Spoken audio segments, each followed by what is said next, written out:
ಕರ್ನಾಟಕದಲ್ಲೂ ಜಾರಿಯಾಗತ್ತಾ UP rules ಎಂಬ ಪ್ರಶ್ನೆ ಮೂಡ್ತಾ ಇದೆ. ಯೋಗಿ ಆದಿತ್ಯನಾಥ್ ರೀತಿ ಕಾನೂನು ಜಾರಿಯಾಗತ್ತಾ? ಕರ್ನಾಟಕದಲ್ಲೂ ಕೂಡ ಯುಪಿ ರೂಲ್ಸ್ ಜಾರಿಯಾಗತ್ತಾ? ಯೋಗಿ ಆದಿತ್ಯನಾಥ್ ರೀತಿ ಕಾನೂನು ಜಾರಿ ಮಾಡ್ತಾರಾ ಎಂಬ ಪ್ರಶ್ನೆ ಮೂಡ್ತಾ ಇದೆ. ಆರೋಪಿಗಳ ಎದೆ ನಡುಗಿಸಿದ ಗೃಹ ಸಚಿವರ ಹೇಳಿಕೆ. ಸದನದಲ್ಲಿ ಸಚಿವ ಪರಮೇಶ್ವರ್ ಅವರು ಟಫ್ ರೂಲ್ಸ್ ಸುಳಿವನ್ನ ಕೊಟ್ಟಿದ್ದಾರೆ. ಮಾದಕ ದ್ರವ್ಯ ಜಾಲ ನಿಯಂತ್ರಣಕ್ಕೆ ಕಠಿಣ ಕ್ರಮ ಫಿಕ್ಸ್. ಕಿಡಿಗೇಡಿಗಳು ಮಾತ್ರವಲ್ಲ, ಆಶ್ರಯ ನೀಡಿದವರಿಗೂ ಕೂಡ ಈಗ ಶಾಕ್ ಅನ್ನ ನೀಡಲಾಗಿದೆ. ಹಾಗಾಗಿ ಆಶ್ರಯ ನೀಡುವವರು ಬಹಳ ಯೋಚನೆ ಮಾಡಬೇಕಾಗುತ್ತೆ. ಇನ್ನು ಮೇಲೆ ಕರ್ನಾಟಕದಲ್ಲೂ ಕೂಡ ಯುಪಿ ರೂಲ್ಸ್ ಜಾರಿಯಾಗುವ ಎಲ್ಲ ಲಕ್ಷಣಗಳು ಕೂಡ ಕಾಣ್ತಾ ಇದೆ. ಆರೋಪಿಗಳ ಎದೆ ನಡುಗಿಸಿದ ಗೃಹ ಸಚಿವರ ಹೇಳಿಕೆ. ಸದನದಲ್ಲಿ ಸಚಿವ ಪರಮೇಶ್ವರ್ ಟಫ್ ರೂಲ್ಸ್ ಸುಳಿವನ್ನ ಕೊಟ್ಟಿದ್ದಾರೆ. ಮಾದಕ ದ್ರವ್ಯ ಜಾಲ ನಿಯಂತ್ರಣಕ್ಕೆ ಕಠಿಣ ಕ್ರಮ ಫಿಕ್ಸ್. ಇನ್ನು ಮುಂದೆ ಕಿಡಿಗೇಡಿಗಳು ಮಾತ್ರವಲ್ಲ, ಆಶ್ರಯ ನೀಡಿದವರಿಗೂ ಕೂಡ ಈಗ ಶಾಕ್ ಅನ್ನ ನೀಡಲಾಗಿದೆ. ಕರ್ನಾಟಕದಲ್ಲೂ ಕೂಡ ಯುಪಿ ರೂಲ್ಸ್ ಏನಾದರೂ ಜಾರಿಯಾಗುತ್ತೆ ಎಂಬ ಪ್ರಶ್ನೆ ಮೂಡ್ತಾ ಇದೆ. ಯಾಕೆಂತಂದ್ರೆ ಗೃಹ ಸಚಿವ ಪರಮೇಶ್ವರ್ ಅವರು ಕೊಟ್ಟಂತಹ ಹೇಳಿಕೆಯೇ ಆ ರೀತಿ ಇತ್ತು. ಇನ್ನು ಕಾನೂನು ಏನಾದ್ರು ಜಾರಿ ಆದ್ರೆ ಇನ್ನು ಬಹಳ ಹುಷಾರಾಗಿರ್ಬೇಕಾಗತ್ತೆ ಕಿಡಿಗೇಡಿಗಳು.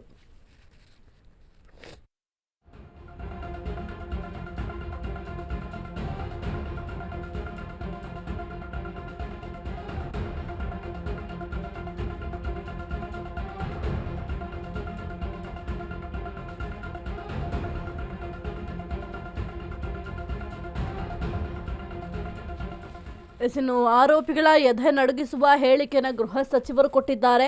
ಇನ್ನು ಮಾದಕ ದ್ರವ್ಯ ಜಾಲ ನಿಯಂತ್ರಣಕ್ಕೆ ಕಠಿಣ ಕ್ರಮಗಳನ್ನು ತೆಗೆದುಕೊಳ್ಳೋದು ಫಿಕ್ಸ್ ಅಂತ ಹೇಳಲಾಗ್ತದೆ. ಯಾಕೆಂತಂದರೆ ಇತ್ತೀಚೆಗೆ ಈ ಒಂದು ಮಾದಕ ದ್ರವ್ಯ ಜಾಲ ಹೆಚ್ಚಾಗ್ತಾ ಇದೆ, ವ್ಯಾಪಕವಾಗಿ ಹರಡ್ತಾ ಇದೆ. ಇದಕ್ಕೆ ಬ್ರೇಕ್ ಹಾಕಲೇಬೇಕಾಗಿದೆ.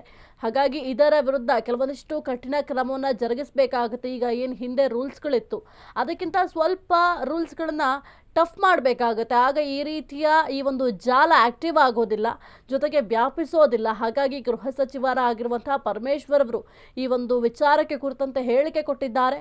ಆರೋಪಿಗಳ ಎದೆ ನಡುಗಿಸುವಂತಿದೆ ಗೃಹ ಸಚಿವರ ಈ ಒಂದು ಹೇಳಿಕೆ. ಮುಖ್ಯವಾಗಿ ಕಿಡಿಗೇಡಿಗಳಿಗೆ ಮಾತ್ರ ಈ ಒಂದು ಏನು ಟಫ್ ರೂಲ್ಸ್ ಜಾರಿ ಮಾಡಲಾಗುತ್ತೆ. ಕೇವಲ ಕಿಡಿಗೇಡಿಗಳಿಗೆ ಮಾತ್ರ ಅದು ತೊಂದರೆ ಆಗಲ್ಲ. ಏನಾದರೂ ಈ ಕಿಡಿಗೇಡಿಗಳಿಗೆ ನೀವೇನಾದರೂ ಆಶ್ರಯ ಕೊಟ್ಟಿದ್ರೆ ಆಶ್ರಯ ಕೊಟ್ಟೋರ್ಗೂ ಕೂಡ ಬಹಳ ದೊಡ್ಡ ತಲೆನೋವಾಗುತ್ತೆ. ಜೊತೆಗೆ ಈ ಒಂದು ರೂಲ್ಸ್ ಅವ್ರಿಗೂ ಕೂಡ ಜಾರಿ ಆಗುತ್ತೆ. ಅವರ ವಿರುದ್ಧ ಕೂಡ ಕೆಲವೊಂದಿಷ್ಟು ಕಠಿಣ ಕ್ರಮವನ್ನು ಜರುಗಿಸಲಾಗುತ್ತೆ. ಇನ್ನು ಕರ್ನಾಟಕದಲ್ಲೂ ಕೂಡ ಯುಪಿ ಮಾದರಿ ಜಾರಿಯಾಗುವ ಎಲ್ಲ ಲಕ್ಷಣಗಳು ಕೂಡ ಕಾಣ್ತಾ ಇದೆ.